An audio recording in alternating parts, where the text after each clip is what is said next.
Will it work? Okay, wait. Hey y'all, so it is the 21st of January. Why do I have a southern accent? It is the 21st of January, and it's been a minute since I picked up my camera since my thrifting excursion. I did find another thrift store because I was like, I know that there's a charity shop in Birmingham. There's no way that there are no charity shops. So I did find one, and I went in there briefly, but I didn't need anything, so I just left.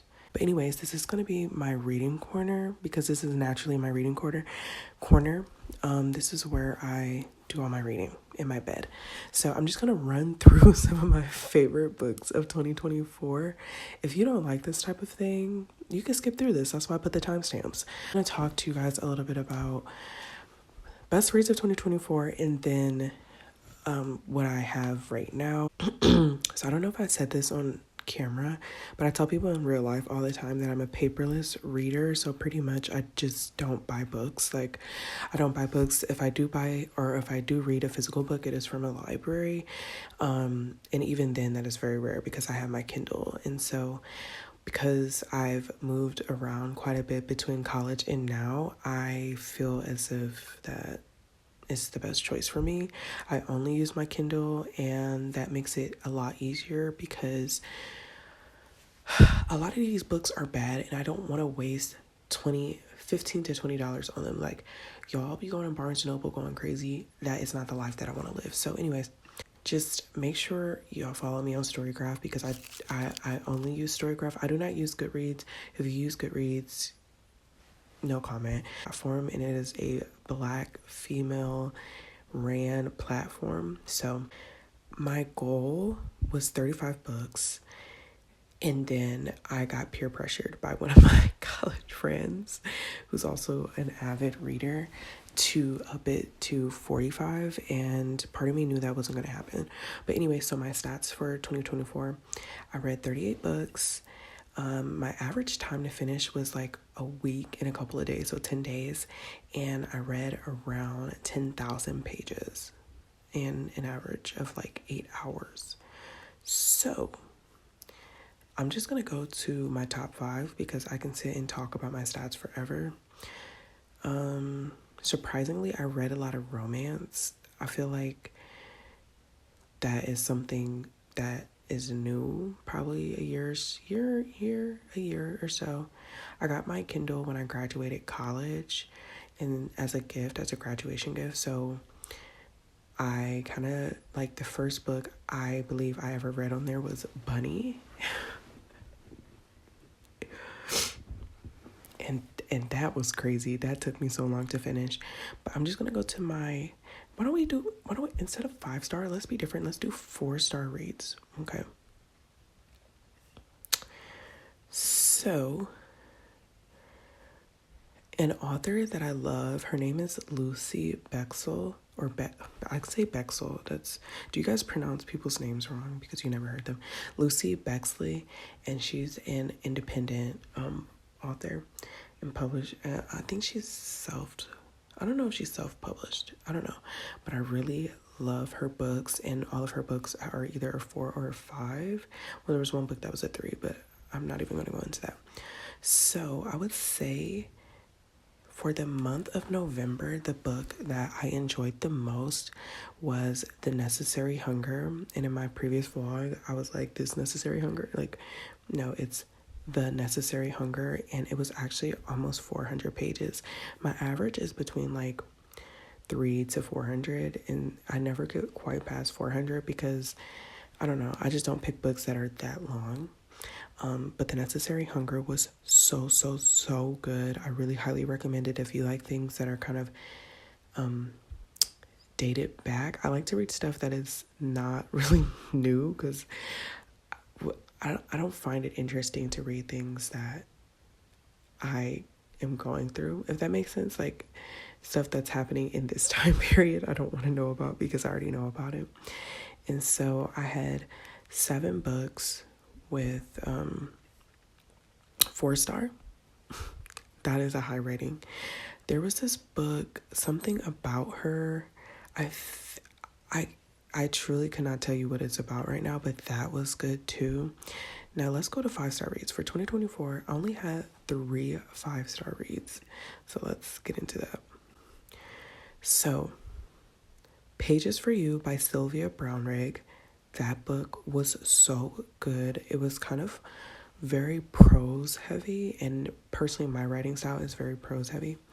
So I really appreciated that book. That was 5 stars. There is a second book that accompanies this that is paused on my story graph right now because I just could not get into it. So the first book takes place when the characters are younger.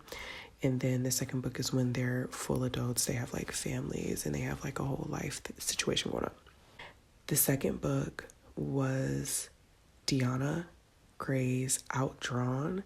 5 stars, 5 stars, 5 stars. I can't even speak.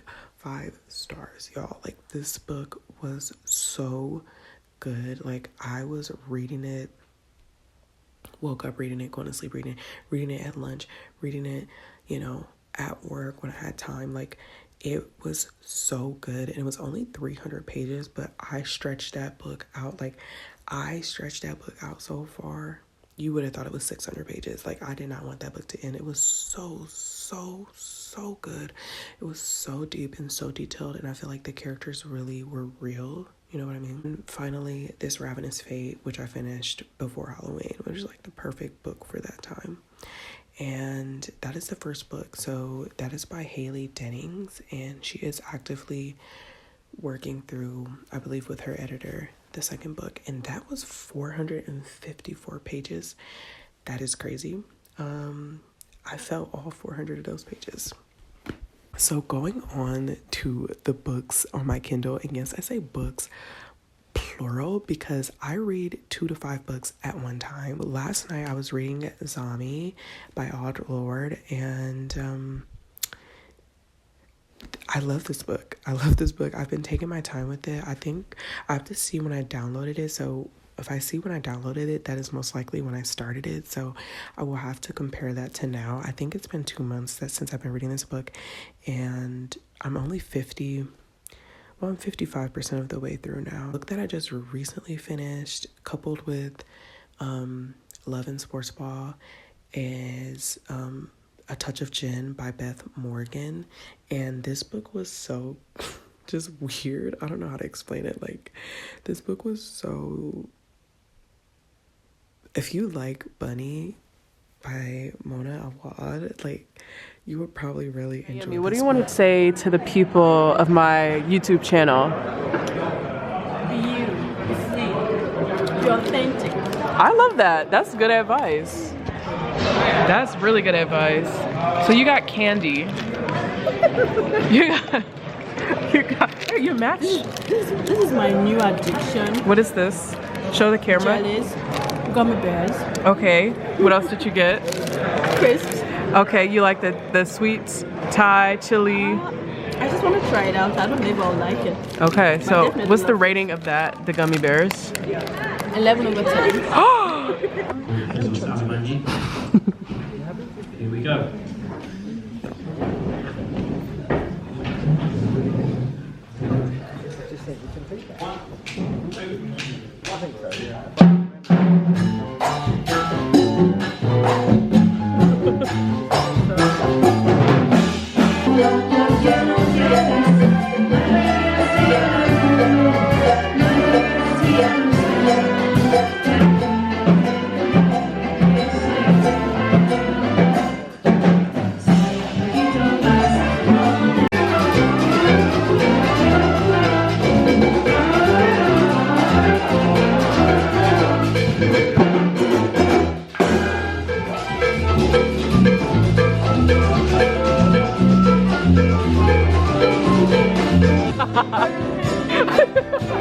That's the word. Oh no.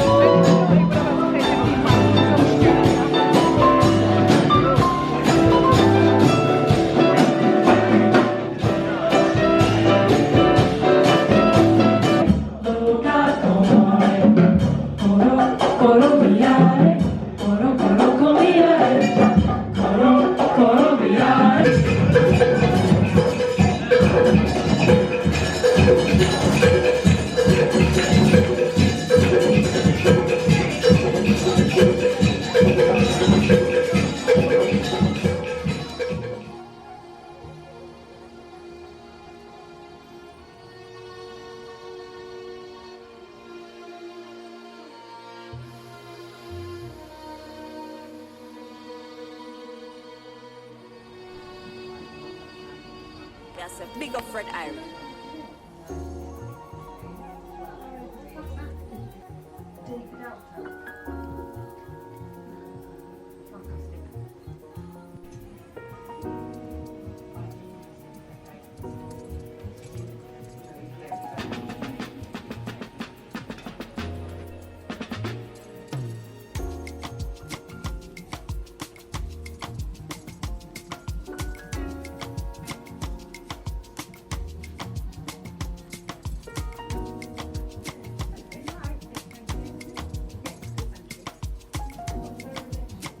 Hey everybody, so it's been a couple days and it's just been really rainy. I'm starting my school week. I officially started it yesterday. I had an online kind of course introduction type thing, but tomorrow I will be on campus, and today I just wanted to show you guys what I'm doing. I'm doing a intention setting thing on the Speakeazy's Patreon, so I'm just gonna get into that and then I'll see you guys tomorrow morning. I'm kind of low energy today, which is fine. I haven't been sleeping well at all, so I am fully just trying to stay awake. I'm gonna cut off the overhead lights. There we go. There we go. Be a little bit more chill, like this. And just follow the sound.